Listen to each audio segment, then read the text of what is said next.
Lifting weights as you age. What's the point when every passing moment takes us one step closer to death and decay? Unless you have a trap card. In this video, I'm going to give you 5 tips to help you counter the effects of aging, or more specifically, to adjust for them in your training so that you can stay in the gym for the long game, placing your trap card face down and ending your turn. I'm Mulatto Rants, this is Muscle and Magicka, and you, my friend, just accepted a quest.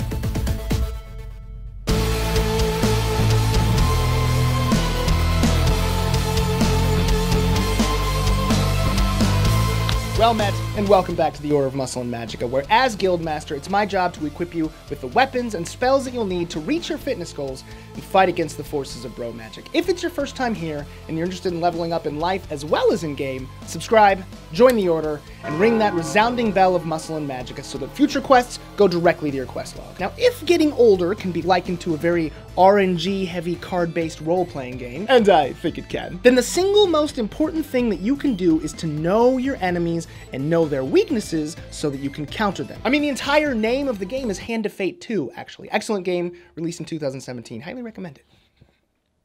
Oh, I was speaking figuratively, wasn't I? The name of the game when it comes to card-based RPGs is situational awareness, having both the cards in your deck and the experience to be able to react appropriately to whatever you may encounter. The good news is that just like any trading card game worth its salt, while there is some RNG involved, there are also factors that are under your control. And the older you get, the longer you've been playing the game and the more cards and experiences you've collected throughout your lifting career and added to your repertoire. And they come in lots of different forms, like training modalities, progression schemes, exercise variations, nutritional protocols, and so on. Now, potentially one of the most intimidating enemies that we face is the natural decline in basal metabolic rate that typically accompanies getting older as a result of decreased muscle mass. In fact, it's not uncommon to experience the loss of about 3 to 5% of your muscle mass per decade starting around the age of 30. But not so fast. I activate my trap card because, as it turns out, this metric actually only applies to inactive folks, and studies show that a large portion of this decline can be effectively countered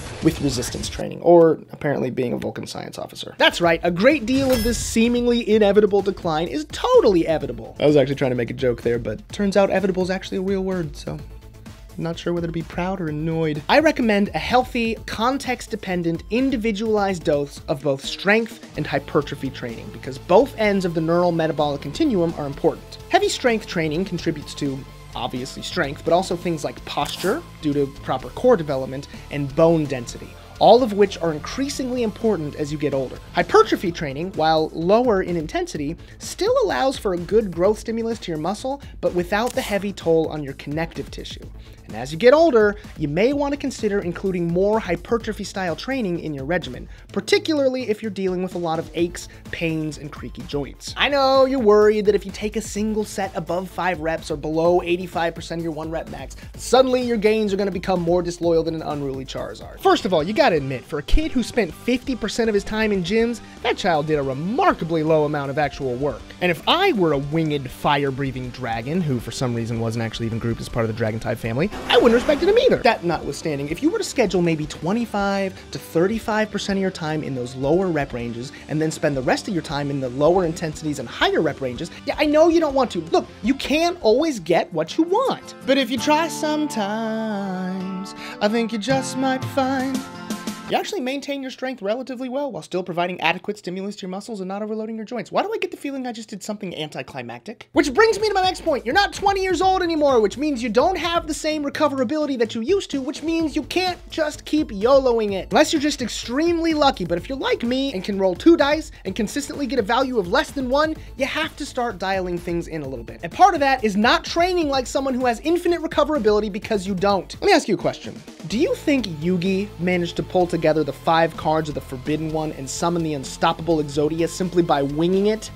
No, he was able to do that because he knew his deck. He knew how it operated, he knew how all the parts worked together, and he knew how to listen to it. Aha! That means you've activated my chakra. Are you serious? Just like Yugi knew how to listen to his deck, listening to your body has never been as important as it is now. When you were younger, you might have been able to just walk into the gym, look at your sheet, and systematically add 5 pounds to each and every lift just like the paper told you to. But you're more experienced now, and things aren't as simple as just going by the book. However, as anyone who's good at anything knows, once you've mastered the rules, that's when you get to start bending them a little bit. Which means this is a really good time to start experimenting with things like RPE scales, or rate of perceived exertion, and basically allowing your body to dictate what you do on any given day rather than a piece of paper. But if you really want your body to operate like a well-oiled machine, how about, well, oiling your machine? I apologize. But I don't apologize for recommending both fish oil, or algae oil if you're vegan, and turmeric, or more specifically curcumin, which is the active ingredient in turmeric responsible for much of its anti-inflammatory benefit. Now, these are great to take at any point in your lifting career, but they become especially appealing when you start to wake up in the morning and your bones hurt just because, and I quote, "It's 71 degrees outside. Yesterday it was 72. Check with your doctor, of course, before starting any supplements, but research seems to indicate somewhere in the range of 500 to 1,000 milligrams of curcumin daily, and around 2 to 3 grams of combined EPA and DHA from an omega-3 supplement. Although, doses as high as 6 grams have been shown to be effective in reducing muscle soreness. Just be aware that fish oil is a blood thinner, so be careful if you're taking higher doses, especially in conjunction with aspirin or other blood thinners, because those bleed effects can be nasty. And speaking of perfect transitions, watch out for debuffs. Nothing will KO you quicker than an unnoticed bleed, poison, or burn effect, especially in the presence of strong or numerous enemies or maximal load on a compound lift. You just can't afford to mess around with these injuries anymore, folks. So the moment a movement or muscle group starts to hurt, that alliteration. The moment a movement or muscle group manifests as a malady amidst your merrymaking, stop! Take a break. Find a way to work around it. And by the way, putting a serious focus on mobility and active recovery on your off days will go a long way toward keeping you injury and debuff free. Finally, we've got to manage our stress. When we were younger, we didn't have a care in the world, apart from picking out our shoes, trying not to catch cooties, and figuring out whether Kevin and Stacy really made out during recess, or whether Stacy just said they did because she wanted Brett to be jealous because he's been sitting next to Becky lately in 6th period. Now, things are different. You got a job. You got responsibilities. Maybe you're starting to think about raising up a little nooblet of your own. We're still relatively concerned about cooties. The point is, you've probably got a lot more stress in your life. And as we've talked about before, the body sees and responds to all forms of stress in much the same way. Which means it's time for another, forget about it, which means if you don't handle the stress in your life, you're not gonna be able to handle as much stress in the gym. Now, I've made a few videos on stress, its effects, and some effective tools for combating it, specifically sleep and diaphragmatic breathing, all of which I will link right up here as well as in the video description. But in addition to these things, I also suggest daily meditation as a form of stress management, which, if you're interested, I'm happy to make a video about in the future. The important thing is to look forward, not backward. Don't worry about what you did in the past. Now, I'm not saying that it's not entirely possible to look better and feel stronger in your 40s than you did in your 20s, because it absolutely is. I'm just saying, if you were an absolute unit in your 20s, it might not happen for you. And guess what? It's okay. It's a part of life. Besides, frankly, there are much more important things to worry about, like figuring out what the hell was really going on between Kevin and Stacy. You know, when I was a kid, I used to beat Shao Kahn on the Game Boy version of Mortal Kombat 2 on the hardest difficulty. Now, I can't even get to Shao Kahn on the easiest difficulty, and I'm telling you, we're getting softer.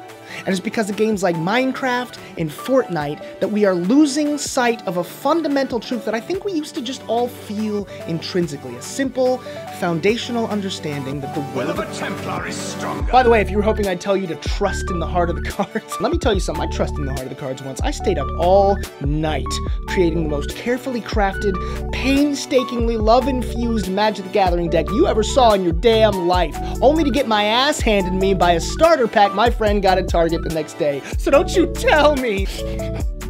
I'm not crying. I'm not crying.